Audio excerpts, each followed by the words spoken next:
நரேந்திர மோடி ஸ்டேடியத்துக்கும், சூரியகுமார் யாதவுக்கும் ஒரு காதல் கதை. என்னன்னு கேட்டீங்கன்னா, அந்த பிளாக் சாயில் விக்கெட்ல 18 ரன்னுக்கு மேல அடிக்கவே மாட்டான். நேத்து அவ்வளோதான் அடிச்சான். டாஸ வின் பண்ணி ஆனா செம்ம பிளான் அவனுங்களுது. டாஸ வின் பண்ணானுங்க. வின் பண்ணி நாங்க பேட்டிங் தான் எடுக்க போறோம். பேட்டிங் எடுத்தானுங்க. எங்களுடைய பழைய பிளேயர்ஸ் நாங்க ரெஸ்ட் பண்ண பிளேயர்ஸ்லாம் பிளேயிங் 11ல ஆடுறான்ட்டானுங்க. அங்கிருந்தாவது இவனுங்க கத்துருந்துருக்கணும். சூரியகுமார் யாதவ். அக்ஷர் பட்டேல உள்ள கொண்டு வந்திருக்கணும். அக்ஷர் பட்டேல கொண்டு வராதது தப்பு. அப்புறம் மேட்ச் எப்படி போச்சு பாத்தியா? பார்த்தேன். ஸ்டார்ட்டிங்ல வந்து 3 விக்கெட் போனதும் ஓகே. நல்லாதான் போயிட்டு இருக்குன்னு நினைச்சேன். அப்புறம் மில்லர் வந்து மேட்சே புரட்டி போட்டு எடுத்தாப்ல. Miller, Brevis. அதான் மில்லரு, பிரேவிஸ். மில்லரோட நாக் தான் ரொம்ப நல்லா இருந்துச்சு. அது மில்லர்லாம் 50 அடிச்சு ரொம்ப நாள் ஆச்சு. இப்பதான் 50 அடிச்சிருக்கான்.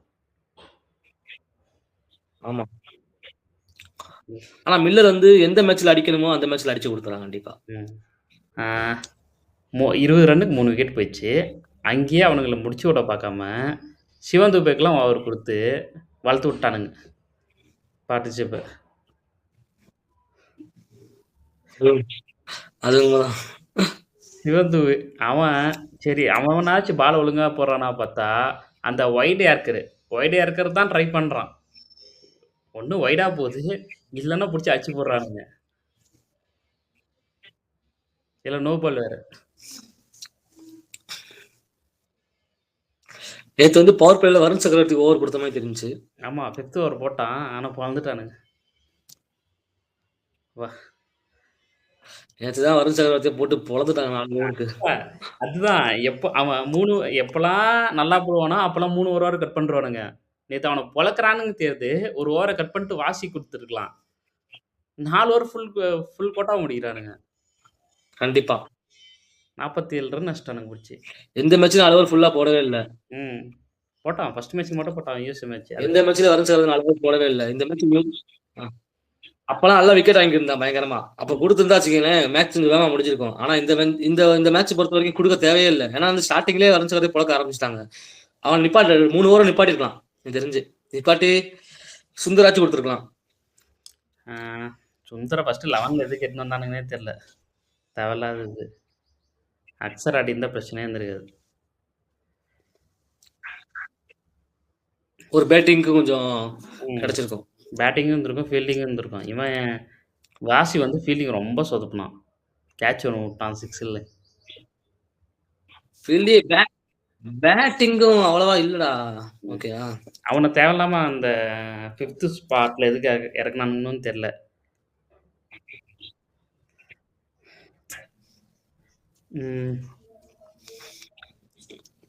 அது ஐசிசி டோர்னமெண்ட் ஹார்திக் பாண்டியா இறக்கிருக்கலாம் 5th ஸ்பாட்ல. ஹார்திக் பாண்டியா இறக்கிருக்கலாம். இன்னொன்று ஹார்திக் பாண்டியா வந்து அதுக்கு ஏற்ற மாதிரி ஆட மாட்டேங்கிறான். என்ன ஆச்சுன்னே தெரியல. வர்றான் அடிக்கிறான், அதுக்கப்புறம் போயிடுறான். நேத்து யார் ஆடினா சரியில்லடா. நேத்து யார் ஆடினாலும் சரியில்லை. சுந்தர் எல்லாம் ஆடுறது வந்து சின்ன பையன் ஆடுறவன் அடிக்கிட்டு இருக்காங்க. சுந்தர் கூட விடு, இந்த திலகர்மா பாத்தியா?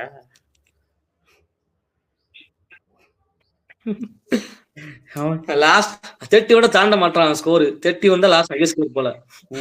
அதுதான் 25 வச்சிருந்தான். இப்ப அந்த 25 கூட அடிக்கல. யான்சன் அவுட் ஸ்விங் போடுறான்னு கேது, அந்த பால் ஏறி அடிக்க ட்ரை பண்றான் போய் பைத்தியக்கார மாதிரி. அபிஷேக் சர்மா இந்த மேட்ச்ல அடிப்பாங்க நினைச்சேன். ஆனா இந்த மேட்ச்லயே வந்து சொதப்பிட்டான். ஆனா இன்னொன்னு அபிஷேக் சர்மா எப்ப தெரியுமா அடிச்சிருக்கான்? சஞ்சு சாம்சன் கூட ஓபன் பண்ணும்போது மட்டும்தான் அபிஷேக் சர்மா அடிச்சிருக்கான். பேசாம சஞ்சுவே கூப்பிட்டு ஓபன் பண்ண வைக்கலாம். அதான் நல்லது. அபிஷேக் சர்மாவெல்லாம் உட்கார வச்சிடலாம் உண்மையிலே. சஞ்சு சாம்சன் கூட ஆச்சு ஒரு 25 அடிச்சுக்கிருந்தான். அபிஷேக் சர்மா இருக்கட்டும். அதான் இப்ப பாரு 2 ஓப்பனிங் பார்ட்னர்ஷிப்பு எல்லாம் டக்கு தான். ரன்னே அடிக்காம தான் அவுட் ஆகுறானுங்க. ஒரே ஒரு மேட்ச் 25 ரன்னு அடிப்பாங்க. அது சஞ்சு சாம்சன் 22 அடிச்சிருப்பான் அந்த மேட்ச்ல. இவன் பாரு அபிஷேக் மார்க்ரம் வந்து ஃபர்ஸ்ட் பவுலிங் மார்க்ரம் தான் போட்டான் ஃபர்ஸ்ட் பால். அவன் வரான்னு தெரிஞ்சோடனே நான் ஸ்ட்ரைக்கர் போயிட்டான் அபிஷேக் சர்மா. அவனுக்கு ஆட வராதுன்ட்டு. சரி இஷான் கிஷனாவது ஆடுவான்னு பார்த்தா கன்னா பின்னான்னு சுத்துறான்டா. ஃபர்ஸ்ட் 3 பால் சுத்துறான். 1 கூட மாட்டல. அதுக்கப்புறம் கொடைய கிளப்பி அவுட் ஆயிட்டு போறான். ஃபர்ஸ்ட் இவன் அபிஷேக் சர்மா ஃபர்ஸ்ட் பாலே பார்க்க மாட்டாங்க. ஸ்டார்டிங்கே சுத்த ஆரம்பிச்சுடுறாங்க. எதுக்கு சுத்துறாங்கன்னு தெரியல. ஃபர்ஸ்ட் வந்து ஒரு பால பார்க்கலாம்ல. பால் எப்படி வருது பார்த்துட்டு ஒரு 2 பால சிங்கிள் அடிச்சுட்டு அப்புறம் சுத்தலாம்ல. அதெல்லாம் கிடையாது. ஸ்டார்டிங்லயே சுத்த ஆரம்பிச்சிருது. ஃபர்ஸ்ட் ஓவர்ல அட்லீஸ்ட் இப்போ ஓவரே பெய்டர் ஆனாலும் பரவாயில்லன்னு நின்று இருந்தானுங்கன்னா மேட்ச் ஈஸியாக வின் பண்ணிடலாம். இந்த மேட்ச் தேவையில்லாம இஷாந்த் அதான் தேர்ட் பால் நல்லா தான் ஆஃப்ல அடிப்பான். ஆனால் ஃபீல்டிங் சூப்பராக செட் பண்ணி வச்சிருந்தானுங்க.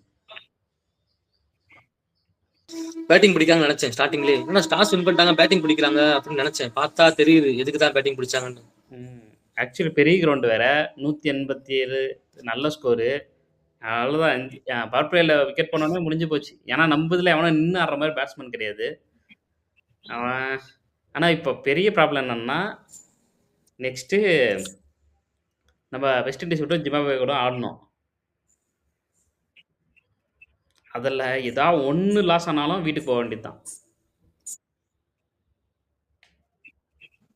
ரெண்டுமே வின் ஆகணும். 2 வின் ஆகணும். அது இல்லாமல் ரன் ரேட் நம்மளுக்கு ரொம்ப கேவலமாக இருக்குது. ஒரு மேட்ச் பயங்கரமாக தோத்துட்டோம்ல. ஆக்சுவலி இந்த அளவுக்கு மார்ஜினில் நம்ம இது 70 ரன் டேட்டா. என்னடா பேசு இல்லை, இந்த அளவுக்கு மார்ஜினில் நம்ம தோற்றதே இல்லை. 17 ரன்ஸில் 76 ரன்ஸில் நாம் தான் இங்கே அப்படின்னா அங்கே ஸ்ரீலங்காவை பார்த்தியா? ஸ்ரீலங்கா பொட்டலாயிட்டானுங்க இங்கிலாந்துக்கிட்ட. All out. ஸ்ரீலங்கா ஒழிச்சுட்டு அனுப்பிட்டாங்க. அது வேற. அதான் T20 வேர்ல்டு கப் ஹோஸ்ட் பண்ணுற 2 டீமும் நக்கிட்டு போயிடுச்சு.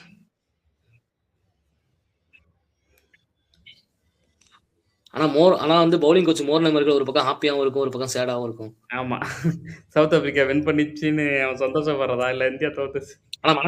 ஆனா மனசுக்குள்ள ஹாப்பியா தான் இருக்கும். ஆமா, 1000 தான் மனசுக்குள்ள ஹாப்பியா தான் இருக்கும். சும்மா மூஞ்சிய உருன்னு வச்சிருப்பான். ஆமா. இன்னொன்று சொல்லணும்னு நினைச்சேனா, இப்போ நம்ம குவாலிஃபை ஆகுறதும் ஆகாது. ஓவரே போடல. 4 ஓவர் போட்டு. ஆமாடா, இவன் லுங்கிங்கிடி ஒரு 4 கூட போடாம முடிச்சிட்டான். அதுவும் இந்தியாவுக்கு எதிராக ஒரு சீமர் இப்படி பண்ணுறது 2019ல் பண்ணியிருக்காங்க. அதுக்கப்புறம் இப்போ தான் பண்ணுறாங்க 7 வருஷம் கழிச்சு. அவன் பால் ஸ்பீடாக கொடுக்க மாட்டேன்றான். அப்புறம் எங்கே அடிக்கிறது? பவுலிங் சூப்பராக போட்டான். ஸ்லோ பாலாக போட்டு. இல்ல ஒரு பால் தான் ஃபாஸ்டா போட்டான். மத்த 5 பாலுமே 116, 118, 121 இந்த மாதிரி ஸ்பீட்ல தான் போட்டான். அதுதான் நம்ம ஆளுங்களுக்கு ஃபாஸ்ட் பவுலிங் ஃபாஸ்டா போட்டா பிரிச்சிருவானுன்னு தெரியும். அதனால எல்லா பாலும் ஸ்லோ பாலா போடுங்கடான்ட்டான் மார்க்கம். அவனுங்களே உட்காந்து எவ்வளவுக்கு எவ்வளவு முடியுமோ அவ்வளோ கட்டர்ஸ் அந்த மாதிரி தான் யூஸ் பண்றாங்க. ஆனா ஸ்லோ பாலுக்கு வந்து அபிஷேக் சர்மா தடுமாறுறான், சூரியகுமாரும் தடுமாறுறான். அதான் அவங்களுக்கு ஃபாஸ்டா போட்டா அடிச்சிருவானுங்க. ஆனா ஸ்லோவா போட்டா அடிக்காது. ஆனா இதனால தான் தூபே ரன் அடிச்சு காரணம் இதுதான். அவனுக்கு ஸ்லோவா போட்டாங்க நஷ்டம்.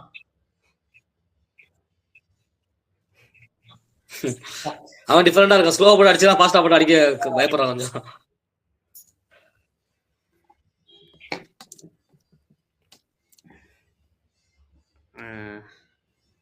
இப்போ சவுத் ஆப்பிரிக்கா கையில் தான் இது நம்ம குவாலிஃபை ஆகிறது தான் ஆவதும். சவுத் ஆப்பிரிக்கா வெஸ்ட் இண்டீஸும் தோக்கடிக்கணும், ஜிம்பாப்வே தோக்கடிக்கணும். ஏன்னா அப்பதான் நான் 3க்கு 3 ஆகணுமா? ஆமா. இல்ல அவங்க 3க்கு 3 வின் ஆனாதான் நாம செகண்ட் பிளேஸ் போய் உள்ள போறதுக்கு செமிஃபைனலுக்கு. எங்கேயாவது வேணுமுனே போய் அதுல குறுக்க பாகிஸ்தான் வந்துட்டா? இல்ல பாகிஸ்தான் அந்த டீம் ஓகேடா. நான் சொல்றது இந்த குரூப்ல இருந்து 2 டீம் போனோம். அந்த பக்கம் குரூப்ல இருந்து 2 டீம்.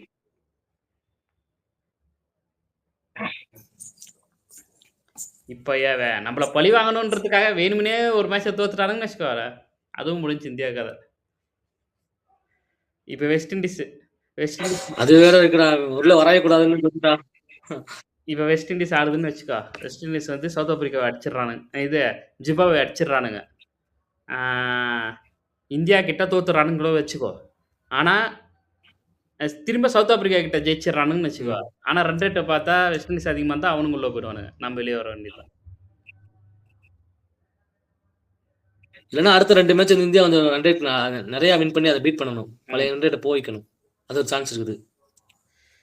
ஆனா ஃபர்ஸ்ட் நம்ம வின் பண்றதே கஷ்டம். இதுல ஒரு எங்க 80 ரன்ஸ் வித்தியாசத்துல ஜெயிக்கணும்.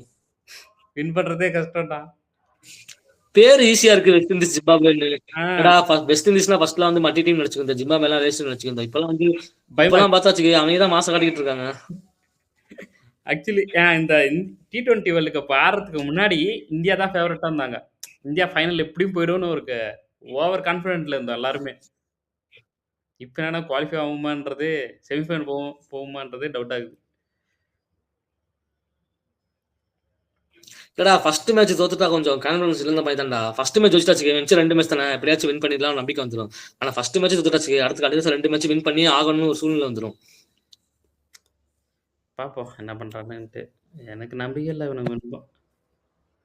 நேத்து ஈஸியா அடிச்சிருவானுங்க. 180 தானே நெனச்சேன். ஆனா இந்த மாரி ஒரு பேட்டிங் எதிர்பார்க்கலடா.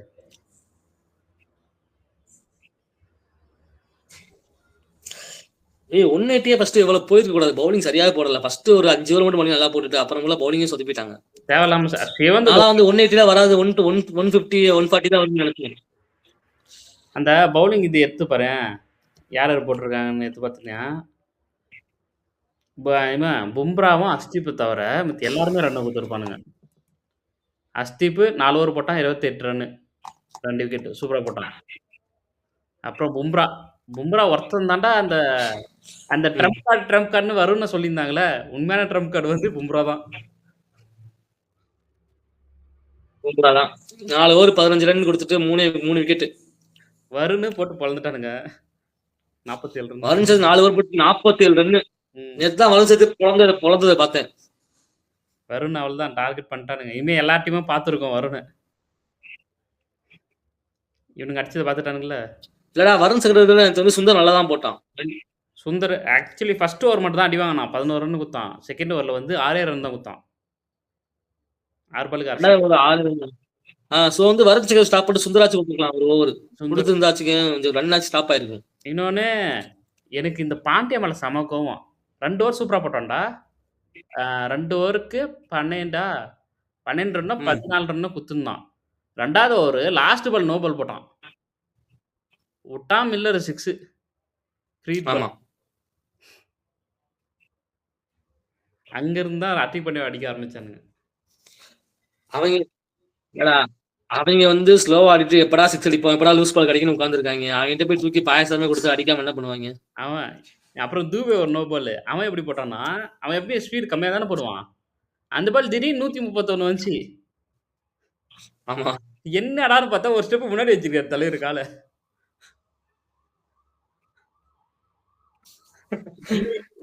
சோண்டு பவுலிங்கே இல்லையாடா 131லாம். இவன் இவ்வளவு ஸ்பீட்லாம் போட மாட்டானேன்னு வச்சான் அப்பவே. பார்த்தா நோ பால். உடனே அம்பேர் கட்டுறாரு நோ பால். போடு விட்டான் 6 அந்த பால்ல. இவன் பிரேவ்ஸ் அடிச்சான். அவங்க பார்த்தீங்கன்னா அவன் ஸ்டப்ஸ் நல்லா ஆடுனான். இப்போ பிரேவிஸும் இவனும் அவுட் ஆயிட்டானுங்க. மில்லரும். அப்போ கூட ரன் கண்ட்ரோல்ல தான் இருந்துச்சு. திடீர்னு ஸ்டப்ஸ் எங்கேருந்து அடிக்க ஆரம்பிச்சானே தெரியல. பாலுக்கு பால் தான் அடிச்சிருந்தான்.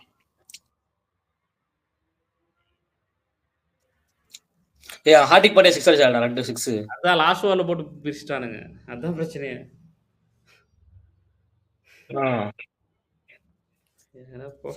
அதுவும் நம்ம போயும் ட்ரிபிள் 1ல ஆல் அவுட். அப்பயே ஆமாதான். சொல்லுங்க நேத்து வின்னு. இல்லடா நேத்து ரிங்கு சிங்க அடிப்பான் நினைச்சேன்டா. நேத்து நான் ரிங்கு சிங்கும் சிவண்டு மாதிரி நிப்பாடா ஸ்கோர் நினைச்சேன். ரிங்கு சிங்கு நிக்கவே மாட்டான். சிங் வரும்போதெல்லாம் ஓவருக்கு 16 17 ரன் அடிக்கணும்டா. எல்லா பாலும் 6 அடிக்க முடியுமாடா? அவனால தப்பே சொல்ல முடியாது. எல்லா பாலும் 6 அடிக்க வேணாம்டா. இப்ப 111 அலவுட் ஆச்சுல. கொஞ்சம் நின்று தான் 130 அலவுட் ஆயிருப்பான்ல.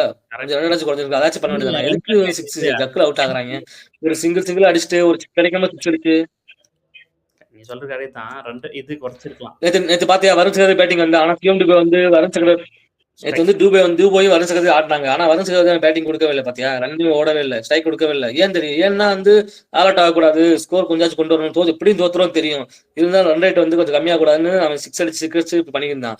அந்த வேலையை வந்து ரிங்கு சிங் பாத்துருக்கலாமே நேத்து. எதுக்கு வந்து டக்குல அவுட் ஆகுறான்? கரெக்ட். அதான் பண்ணியிருக்கான். நான் கேட்கிறேன். கரெக்ட்டு தான். இன்னொன்னு ம். நெறைய பேர் சொல்லினுருக்காங்க, ரிங்கு சிங்க ட்ராப் பண்ணிட்டு அக்ஸர் எட்டுன்னு வரணும்னு.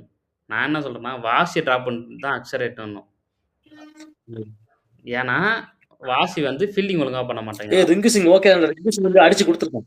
ரிங்கு சிங் ஃபீல்டிங் நல்லா பண்றான். அதுவும் ம். இல்லாம லாஸ்ட்ல வந்து இதே இதே 2 கேட்ச்லாம் வந்து நல்லா பிடிப்பாங்க. இதே 2 ஓவர்ல 20 ரன் அடிக்கணும்னா, ரிங்கு சிங் அடிச்சிருப்பான். சும்மா அவனெல்லாம் தப்பு சொல்ல முடியாது. இப்போ முன்னாடி இருக்கிறவனுங்க அடிச்சு லாஸ்ட்ல ஃபினிஷ் பண்ண குடுத்தா, அவன் ஃபினிஷ் பண்ணி தருவான். இவனுங்க முன்னாடி இருக்கிறவனுங்கலாம் அடிக்காம அவன் மட்டுமே அடிக்கணும்னா எப்படி அடிப்பானுங்க? ச்சே! இந்த வாசி நூலுன்றதால நெறைய பேர் சப்போர்ட் ஆனா பண்றாங்க. நேத்துக்குலாம் வாசிக்கிறதுக்கு நல்ல வாய்ப்பு. நல்லா ப்ரூவ் பண்ணியிருக்கலாம். நல்ல சான்ஸா வாசிக்கு போயிட்டு.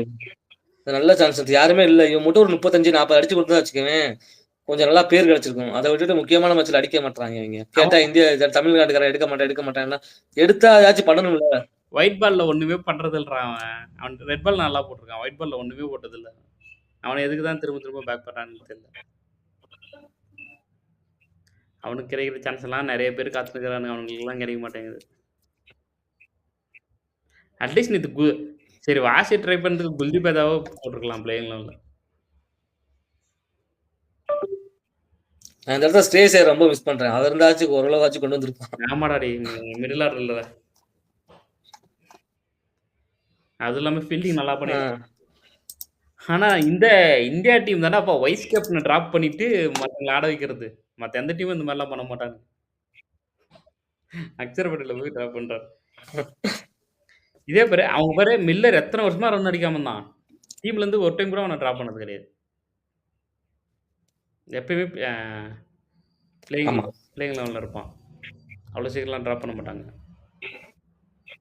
ஆமாடா எப்பயாச்சும் அடிச்சு குடுப்பான்னு தெரியும்டா அவனுக்கு அவிங்களுக்கு. அதான் கரெக்ட்டா நேத்து அடிச்சு குடுத்தானே கரெக்ட்டா. டைம்ல வந்து. ஏன்னா அவன் அடிச்ச ஸ்கோர் தான் வந்து மேட்சே மாத்தி போட்டுச்சு. அவனும் பிரேவிஸ் அடிச்ச ஸ்கோர் தான். அந்த இப்ப அவங்க 2 அடிச்சிருந்தா அவுட் ஆயிருந்தா வச்சுக்கயேன், அப்புறம் வந்து ஸ்கோர் கொஞ்சம் கம்மியா இருக்கும். ஆ 140, 150 இந்த மாரி தான் வந்திருக்கும். அது ஈஸியா சேஸ் பண்ணிட்டு பானுங்க. இன்னும் ஸ்கை எல்லாம் ஃபார்ம்லயே கிடையாதுடா டேய். அடுத்த மேட்ச் அபிஷேக் சர்மா அடிப்பானா? அபிஷேக் சர்மா இப்பயும் ஏய் நேத்து சொல்றேன் ஸ்கை கூட வந்து எவ்வளவு நாள் ஆடிக்கிருந்தான். சிங்கிளா. ஆடிட்டு இருந்தான். அதுக்கப்புறம் எதுக்கு அந்த ஷாட்டுக்கு போனானுன்னு தெரியல. அவன் கடைசி வரைக்கும் நின்னு இருக்கணும். மத்தவங்கள அடிக்க ம். விட்டு அவன் கடைசி வரைக்கும் நின்னுருந்தானாவே மேட்ச் முடிச்சு குடுத்துருக்கலாம். முடிக்கலனாலும் கொஞ்சம் பக்கத்துலயாச்சும் போயிருக்கலாம். 130, 148 போயிருக்கலாம். பெரிய மார்ஜின்ல தோத்துருக்கானுங்க. பைத்தியக்காரங்க. ஓ! பாப்போம் நெக்ஸ்ட் மேட்ச்சு. அபிஷேக் திரும்ப அபிஷேக் சர்மா, இஷான் கிஷன் தான் ஓப்பன் பண்ணணுமா?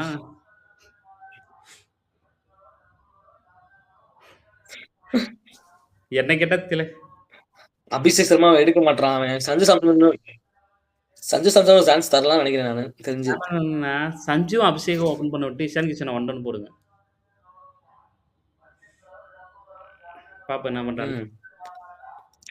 ஏன்னா வந்து அவங்க 2 பேரும் அடிக்கும்போது நல்லா அடிச்சிருக்காங்க. சஞ்சுவும் அபிஷேக் இருக்கும்போது நல்லா வந்து ஸ்கோர் போயிருந்துச்சு பவர் பிளேல. இன்னொன்னு நம்மளுக்கு ஃபீல்டிங் ஸ்ட்ராங் ஆகும். இஷான் கிஷன் ஃபீல்டிங் நல்லா பண்ணுவான். சஞ்சு கீப்பிங் நல்லா பண்ணுவான். இல்லன்னா ஆப்போசிட் சஞ்சுவும் ஃபீல்டிங் நல்லா பண்ணுவான். ம். நமக்கு கொஞ்சம் ஃபீல்டர்ஸ் நெறைய கிடைப்பானுங்க.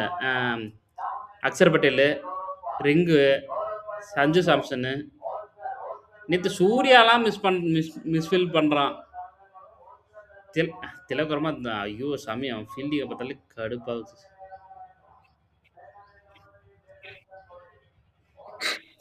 அட போடா! அவனுங்க அதே பாரு அவனுங்க கேட்ச் எப்படி பிடிச்சானுங்க பார்த்தியா? ஒருத்தனும். எல்லாம் 6 போடுறதெல்லாம் கேட்ச் பிடிச்சுன்னுருக்கானுங்க. இங்க கைக்கு வர கேட்ச தூக்கி 6க்கு கொண்டுக்கிறான். வாட்ச்.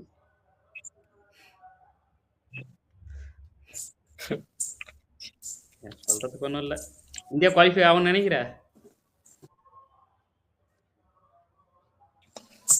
வாய்ப்பு இருக்குது. எனக்கு தெரிஞ்ச டவுட் தான். வீட்டுக்கு தான். இல்லடா ஜிம்பாப்வே சிந்திச்சாங்கடா. எனக்கு என்னமோ உள் மனசு வந்து 2 பேரும் அடிச்சாங்கன்னு. இதுதான் ஓவர் கான்ஃபிடென்ட்ல சவுத் ஆப்பிரிக்கா தானேன்னு போனானுங்க. அவனுக்கு வார்ம் அப் மேட்ச்ல ஒண்ணுமே ஆடல சவுத் ஆப்பிரிக்கா. ஆனா இங்க குத்துன்னு குத்துறானுங்க பாத்தியா? அந்த மாரி எனக்கு என்ன திரும்ப வெஸ்ட் இண்டீஸ் கிட்ட இல்ல அடுத்த மேட்ச் கண்டிப்பா இந்தியா வின் ஆயிரும். அடுத்த மேட்ச் ஜிம்பாப்வே குடுறா. வின் எனக்கு நம்பிக்கை பண்றோம்னு இருக்குது. வச்சுக்கோ. அதுக்கு அடுத்த மேட்ச் வெஸ்ட் இண்டீஸ் குடு. எனக்கு அதுதான் டவுட்டா இருக்குது. அதுவும் பார்க்கலாம். ஹோப். சரி ஓகே. பார்ப்போம். இதோட வீடியோவை முடித்துக் கொள்கிறோம். நன்றி, வணக்கம்.